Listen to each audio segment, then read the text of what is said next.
Hello viewers, আসসালামু আলাইকুম। তোমরা সবাই কেমন আছো কমেন্টে জানিয়ে দিও। আশা করি সবাই ভালো আছো। আজ আমি আলু টমেটো দিয়ে কাতলা মাছের ঝোল করব, আর কিভাবে করি সেটাই তোমাদের মাঝে শেয়ার করব।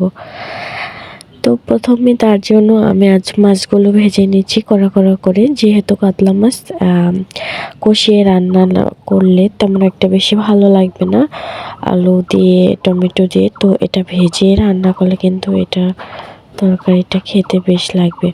তো তার জন্য মাছগুলো ভেজে তুলে নিয়েছি, আর কাঁচামরিচ ছেঁড়া আর কুচানো পেঁয়াজ দিয়ে আমি এটাকে তেলে ভেজে নিচ্ছি। তো বাদামি কালার হলে আমি এটা নামিয়ে নেব না,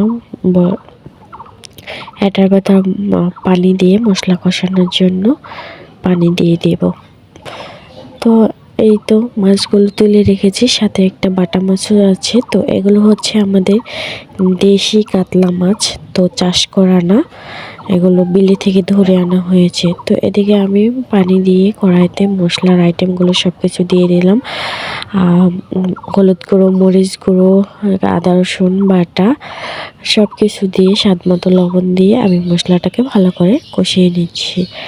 তো এক এক সময় দেখা গেছে যেহেতু গরমকালীন সময় এসে গেছে, তো সব জিনিসই কিন্তু একটু পাতলা পাতলা করে ঝোল রান্না করলে খেতে ভালো হয়, শরীর স্বাস্থ্যের জন্য খুব ভালো। তো তার জন্য একটু আজ অন্য স্টাইলে, তো অন্যরকম করে ঝোল রান্না করব। তো আলু তো আমরা প্রায় সময় সবাই আলু সবাই পছন্দ করি।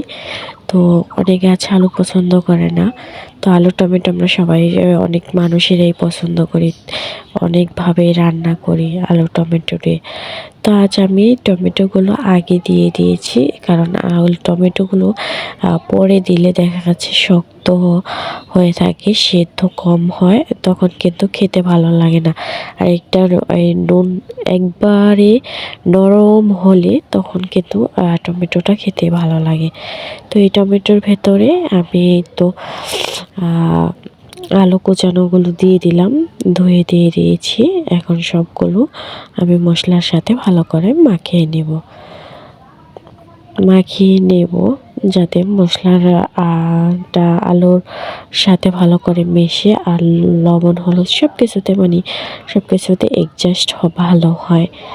তো এদিকে নেড়ে চেড়ে আমি সুন্দর করে থুপথাপ করে দিচ্ছি যাতে তাড়াতাড়ি সেদ্ধ হয়ে যায়।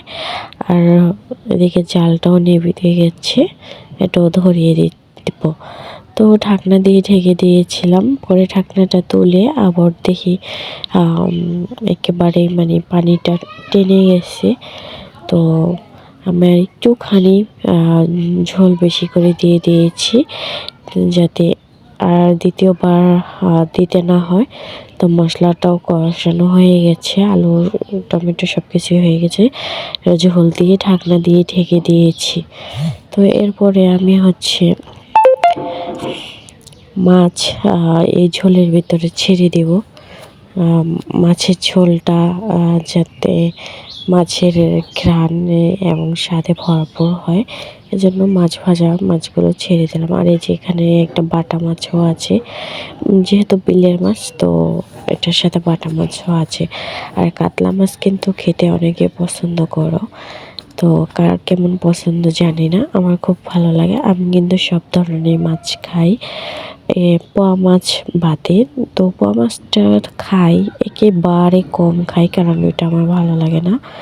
তো এমনিতে আমি গরু মাছ, ছোট মাছ, বড় মাছ সব মাছই কিন্তু কম বেশ খেয়ে থাকি।